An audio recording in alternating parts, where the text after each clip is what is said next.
Hello guys, welcome to a new video from the channel. This time we will check how to take screenshots on restrict apps. So let's start.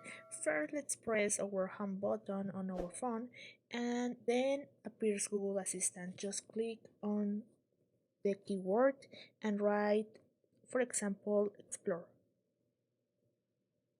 Okay, now the compass will be open and now just click on your icon in the right side and just scroll down and let's go to all settings and then let's go to general. Here on general, just go to the option that says use screen context, click there, and you can see that we have different options.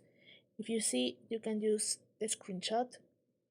I have activated both. If you have deactivated this option, just activate this one and you will take screenshots and restrict apps without any problem. So just go back and then return to your Google. Well guys, I hope it works for you. Thank you for watching this video. Remember to subscribe and give a like to this video.